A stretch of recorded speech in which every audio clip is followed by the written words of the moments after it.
Hello everyone, welcome back to my channel green genetics. और आज के इस वीडियो में हम one of the most important topic in biomolecules के बारे में स्टडी करेंगे, जो है कार्बोहाइड्रेट्स। कार्बोहाइड्रेट्स में हम कुछ सब टॉपिक्स के बारे में स्टडी करेंगे, जैसे व्हाट आर कार्बोहाइड्रेट्स, उसके major types, what are monosaccharides. Monosaccharides को हम आज इसी पर ज़्यादा फोकस करेंगे। उसके अंदर क्योंकि बहुत सारे कॉन्सेप्ट हैं, जैसे कि what are stereoisomers, enantiomers, epimers, anomeric carbon, anomers और म्यूटारोटेशन। ये जितने भी कॉन्सेप्ट है, इससे सभी एग्ज़ाम में क्वेश्चंस आते हैं, चाहे वो CSIR हो, DBT हो, गेट हो या फिर ARS हो। सभी में क्वेश्चंस आए हैं और आते रहेंगे, क्योंकि ये कॉन्सेप्ट बहुत इंपॉर्टेंट कॉन्सेप्ट है। तो चलिए शुरू करते हैं। So what are carbohydrates? जैसा कि नाम ही सजेस्ट करता है, कार्बो और हाइड्रेट्स। कार्बोहाइड्रेट्स मतलब हाइड्रेट्स ऑफ कार्बन। कार्बन का इंटरेक्शन है वाटर के साथ समहाउ, हाइड्रेट्स ऑफ कार्बन।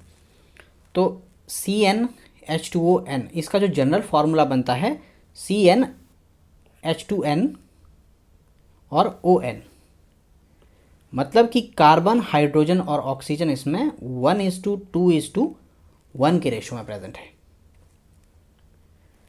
दूसरा है, इसे बोलते हैं पॉलीहाइड्रोक्सी एल्डिहाइड्स और कीटोन। पॉलीहाइड्रोक्सी का मतलब है हाइड्रोक्सिल जो ग्रुप है वो पॉली मतलब एक से ज़्यादा ग्रुप हाइड्रोक्सिल के प्रेजेंट है। एल्डिहाइड्स एंड कीटोन, एक एल्डिहाइड ग्रुप और एक ketone group. These are most abundant biomolecules on earth. Carbohydrates are most abundant biomolecules on earth. और दूसरा मैंने अमाइनो एसिड में बताया था, रूबिस्को एंजाइम है, वो most abundant protein on earth है। तो चलिए आगे बढ़ते हैं। क्लासेस ऑफ कार्बोहाइड्रेट्स किन किन क्लास में डिवाइडेड है? मोस्टली 2 क्लासेस में। वैसे कुछ बुक्स में 3 क्लासेस में भी होता है, पर मोस्टली हम यहाँ देखेंगे कि 2 क्लासेस में है, monosaccharides and polysaccharides. Monosaccharides are called simple sugars. Monosaccharides are single unit of sugars, simple sugar, that's why it's called. फिर पॉलीसेकेराइड्स, पॉलीसेकेराइड में है स्मॉल एंड लार्ज। स्मॉल में आ गए हमारे ओलिगोसेकेराइड्स, जिसमें कि 2 से 20 यूनिट सिंपल शुगर की सिंगल यूनिट की जुड़ी होती है। 2 से 20 यूनिट, उसे बोलते हैं हम स्मॉल या फिर ओलिगोसेकेराइड्स। किसी बुक्स में ये ओलिगोसेकेराइड की जो क्लासिफिकेशन है वो अलग से दी गई है कि एक हमारा मोनोसेकेराइड हो गया, फिर ओलिगोसेकेराइड, एक पॉलीसेकेराइड। मगर हम बोल रहे हैं कि oligosaccharides are also polysaccharide but small. दूसरा है लार्ज। लार्ज मतलब 20 से ज़्यादा यूनिट जिसमें मोनोसेकेराइड्स की जुड़ी हो, वो हो गया लार्ज। अब ये जुड़ी कैसे होती है? ये जुड़ी होती है ग्लाइकोसिडिक लिंकेज से या ग्लाइकोसिडिक बॉन्ड से। देखिए, ग्लाइकोसिडिक बॉन्ड से ये जुड़ी होती है, इसे ओलिगोसेकेराइड बोलते हैं, स्मॉल को।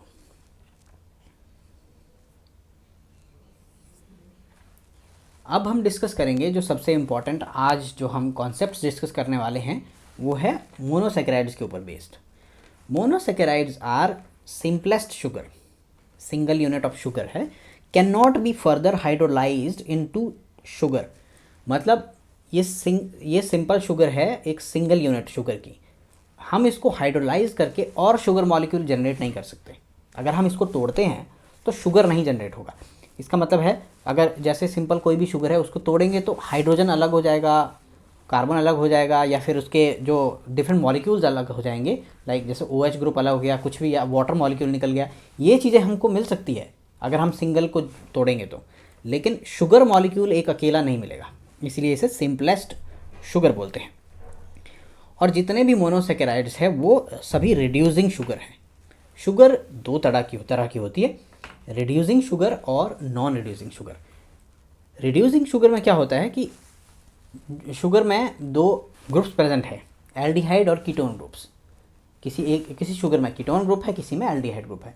जहाँ ये एल्डिहाइड और कीटोन ग्रुप फ्री हैं, उन्हें हम बोलते हैं रिड्यूसिंग शुगर, क्योंकि ये रिएक्शन के लिए फ्री है, किसी न किसी के साथ आप ये रिएक्ट कर सकते हैं। क्योंकि ये फ्री है प्रेजेंट, इसलिए इसको रिड्यूसिंग शुगर बोलते हैं। अगर ये ग्रुप फ्री नहीं है तो ये नॉन रिड्यूसिंग शुगर है, क्योंकि सारे जो सिंपलेस्ट शुगर है तो उसका ग्रुप्स तो फ्री होगा, किसी के साथ कोई इंटरेक्शन ही नहीं है।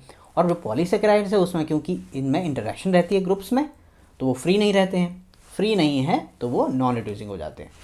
जितने भी पॉलीसेकेराइड है उसमें मोस्टली जो ग्रुप्स के साथ है वो आपस में इंटरेक्ट करते रहेंगे इस तरह से। तो ये ग्रुप्स जब इन्वॉल्व है किसी ना किसी इंटरेक्शन में तो वो अब फ्री नहीं है तो नॉन रिड्यूसिंग हो गए।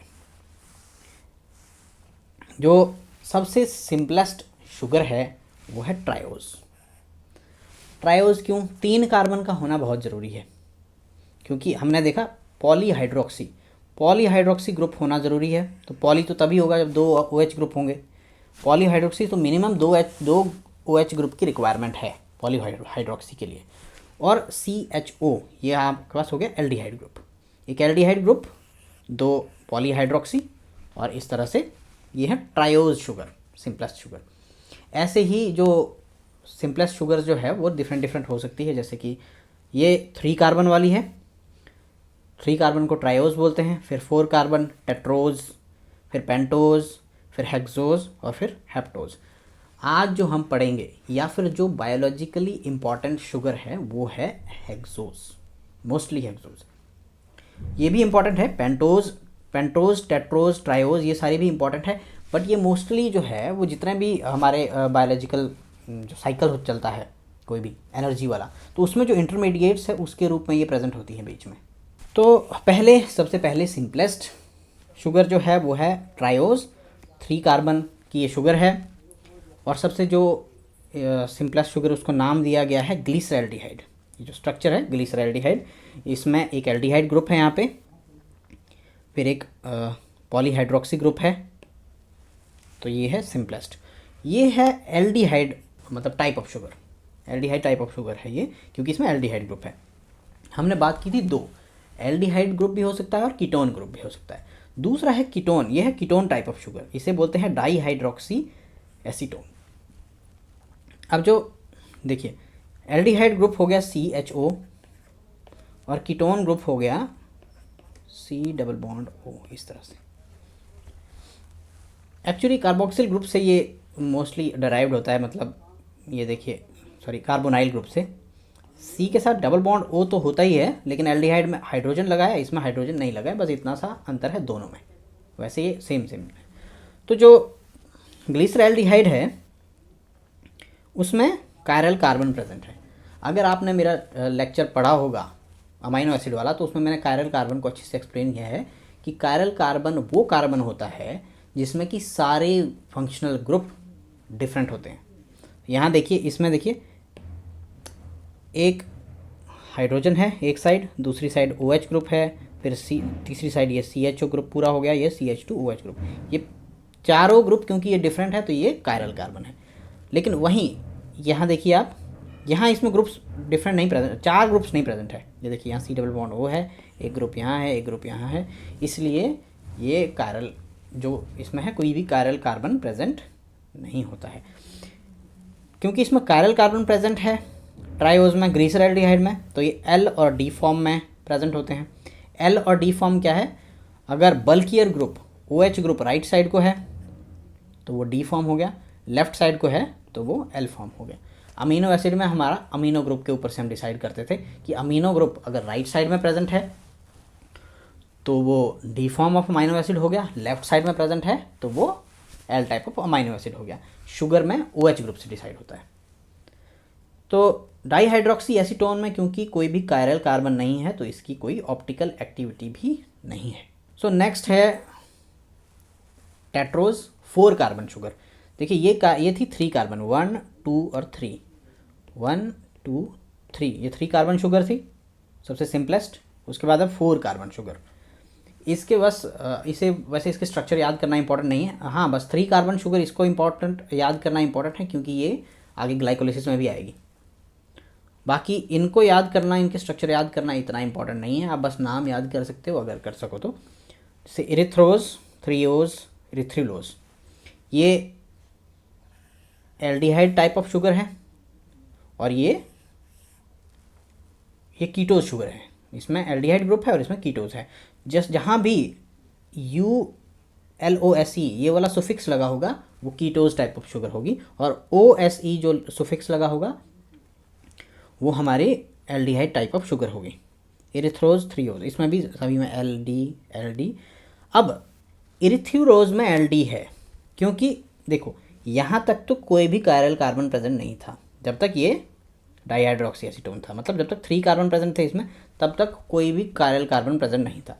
लेकिन अब जब एक और कार्बन जुड़ गया तो अब देखिए इसमें एक OH ग्रुप है, एक H ग्रुप है, एक ये ग्रुप है और एक ये पूरा ये ग्रुप है। अब एक कायरल कार्बन आ गया तो ये जो उसके बाद जो 4 कार्बन से स्टार्ट हो गई, अब इसमें भी कायरल कार्बन है तो ऑप्टिकल एक्टिविटी इसमें भी होगी और L और D इसमें भी प्रेजेंट होगी। आइसोमर्स, इनके बारे में मैं आगे बताऊंगा आइसोमर्स क्या होते हैं। फिर है पेंटोज 5 कार्बन शुगर। पेंटोज में D ribose, arabinose, xylose, lyxose और ये है ketose type of sugar, ribulose, xylulose, ये है कीटोज टाइप ऑफ शुगर। इसमें एक एक कायरल कार्बन बढ़ रहा है। जो ट्रायोज था उसमें 1 कायरल कार्बन था, फिर उसके बाद जो टेट्रोज है उसमें 2 कायरल कार्बन है, फिर इसमें 3 कायरल कार्बन है, इस तरह से बढ़ते रहेंगे। अब आते हैं मोस्ट इम्पॉर्टेंट जो बायोलॉजिकली हमारे लिए है और स्टडी करने के लिए भी जो है, जो मोस्टली एग्जाम में पूछी जाती हैं, वो है हेक्सोजेस। क्योंकि हेक्सोज में क्या क्या आते हैं आपके, ग्लूकोज, मैनोज, गैलेक्टोज, जो मोस्ट इंपॉर्टेंट शुगर्स होती है। तो जी एलोज, एल्ट्रोज, ग्लूकोज, मैनोज, ग्यूलोज, आइडोज, गैलेक्टोज, टेलोज, ये जितनी भी शुगर है ये है कीटोज टाइप ऑफ, इसमें इसमें एल्डिहाइड ग्रुप प्रेजेंट है। और जो कीटोज शुगर है, कीटो हेक्सोजिस, वो है साइओज, फ्रक्टोज, टैगालोज, सॉर्बोज, ये सभी इसमें कीटोन ग्रुप प्रेजेंट है, कीटोन ग्रुप प्रेजेंट है जो कि C+O ग्रुप प्रेजेंट है। अब देखिए एक चीज़ इसमें और ध्यान देने वाली है, जितने भी हेक्सोज है, जो एल्डिहाइड हेक्सोज है, एल्डिहाइड हेक्सोज शुगर है, उसमें देखिए 1 2 3 4 कायरल कार्बन प्रेजेंट है, लेकिन कीटोज में 3 ही कायरल कार्बन प्रेजेंट है। इसमें ये मोस्टली इंपॉर्टेंट जो स्ट्रक्चर अगर आपको याद रखना है तो मोस्टली ग्लूकोज, मैनोज, गैलेक्टोज और फ्रक्टोज बायोलॉजिकली इंपॉर्टेंट शुगर है। इनका स्ट्रक्चर इंपॉर्टेंट याद रखना, इसलिए याद रखना ज़रूरी है।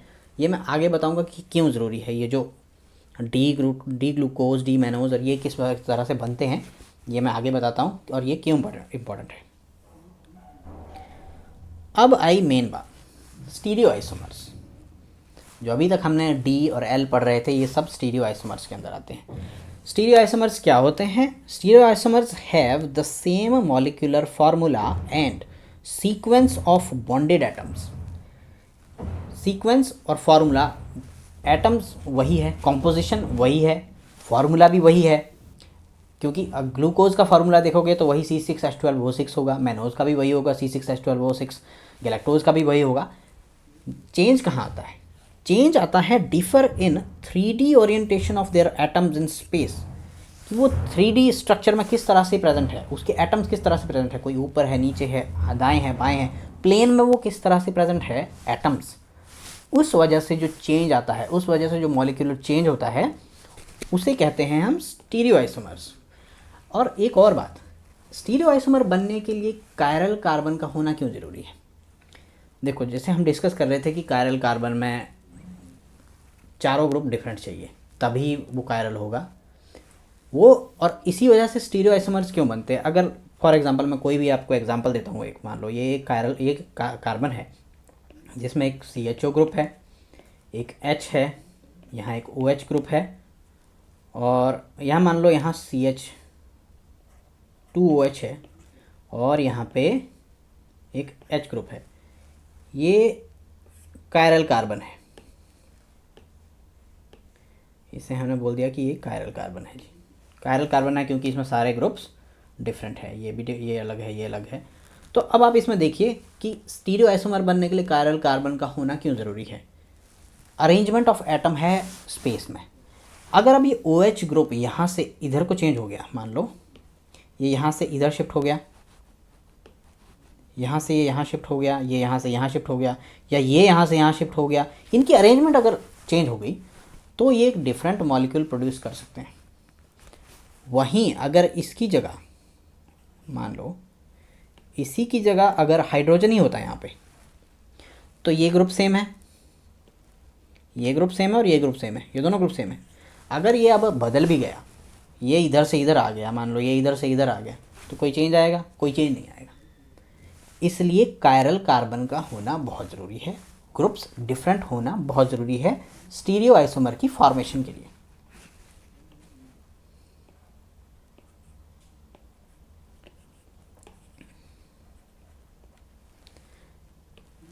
तो और हाँ, नंबर ऑफ स्टीरियो आइसोमर्स। अब आपसे कोई पूछे कि नंबर ऑफ स्टीरियो आइसोमर्स का कैसे पता लगाएं, तो नंबर ऑफ इसका फॉर्मूला है 2⁻n, where n is the number of chiral carbon. अगर आपसे कोई पूछे कि एल्डोहेक्सोज आपको शुगर दी है, उसमें कितने स्टीरियो आइसोमर्स बन सकते हैं, तो आप सीधा 2⁻n, n में नंबर ऑफ कायरल कार्बन देखने हैं। कायरल कार्बन में हमेशा एक चीज़ याद रखनी है कि पहला और आखिरी कार्बन कायरल नहीं होगा। अगर एल्डोहेक्सोज, हेक्सोज का मतलब 6 कार्बन की शुगर है, ये 6 कार्बन शुगर है, तो पहला और आखिरी कार्बन कायरल नहीं होगा। जो बीच का कार्बन है, बीच के कार्बन से बाकी वही कायरल होंगे। तो इसमें 4 कार्बन जो है वो कायरल है, तो 2⁻n, n मतलब 4, ये हो गया 16, इसके 16 आइसोमर्स बनेंगे। एक और चीज़, 16 आइसोमर्स बनेंगे। यहाँ पीछे स्ट्रक्चर में भी देखिए, ये देखिए, ये 1 2 3 4 5 6 7 8, 8 ये डी टाइप हैं, 8 डी टाइप है, और इसके ही 8 एल टाइप होंगे। डी और एल होता है, 8 डी टाइप है, आप 8 एल टाइप होंगे, हो गए 16 आइसोमर्स। इसी तरह से कीटोहेक्सोजेज अगर पूछें, कीटोहेक्सोजेज में 3 कायरल कार्बन है, तो 3 कायरल कार्बन है तो 2⁻³ हो गया, तो 1 2 3 4, 4 दूनी 8, 8 इसमें आइसोमर्स बनेंगे, स्टीरियो आइसोमर्स। अब स्टीरियो आइसोमर्स भी क्लासिफाइड हैं आगे फर्दर।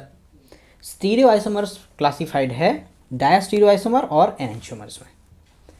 जब हम अमाइनो एसिड पढ़ रहे थे तब मैंने एनेंटियोमर्स के बारे में आपको बताया था कि एनेंटियोमर्स क्या होते हैं। अगर 2 non super imposable mirror images हैं कोई भी मॉलिक्यूल की, तो वो एनेंटियोमर्स होता है। जैसे कि ये मेरा हाथ, ये मैंने उस टाइम भी बताया था, ये non super imposable mirror images है। ये आपस में मिरर इमेजेस हैं बट नॉन सुपर इम्पोजेबल है, मतलब कि ये एक दूसरे के ऊपर सुपर इम्पोज नहीं हो सकती। देखिए, अंगूठा इस साइड है, उंगलियां इस साइड है, इस साइड अंगूठा, इस साइड, किसी भी तरह से नहीं हो सकती है। किसी एक चीज़ को भी अगर आप देखें तो भी नहीं हो पाएगी, क्योंकि देखिए पहले अंगूठे से शुरुआत हो रही थी, अब उंगलियों से शुरू, यहाँ से अब उंगलियों से शुरुआत हो रही है। तो इस तरह से जो non super imposable mirror images हैं उन्हें हम एनेंटियोमर्स बोलते हैं, जो कि मिरर इमेजेस हैं। लेकिन अगर वो मिरर इमेज नहीं है तो वो डायस्टीरियो आइसोमर है, अगर वो मिरर इमेज नहीं है।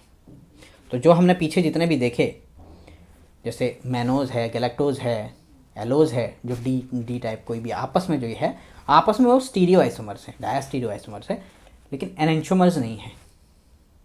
एनेंटियोमर्स उसका एल फॉर्म है, डी फॉर्म का जो एल फॉर्म हो गया, बिल्कुल वो एनेंटियोमर्स है। सभी के एक एक एल फॉर्म भी है, वो उनके एनेंटियोमर्स हैं, इसीलिए वो 8 और 8 16 थे।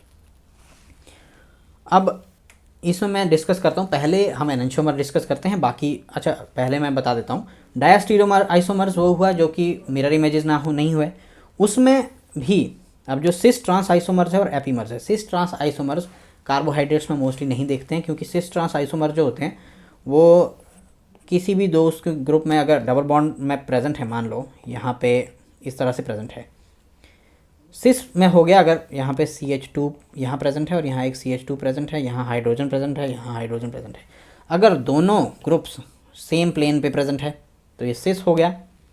अगर यही दोनों ग्रुप, मान लो अब ये इसको हटा के CH2 हमारा यहाँ आ गया, हाइड्रोजन यहाँ आ गया, तो अब ये अलग अलग, क्योंकि प्लेन में अब इनका प्लेन चेंज हो गया, ये दोनों अब डिफरेंट प्लेन में है, तो फिर ये ट्रांस हो गए, ट्रांस आइसोमर्स हो गए, ये ज्योमेट्रिकल आइसोमर्स है।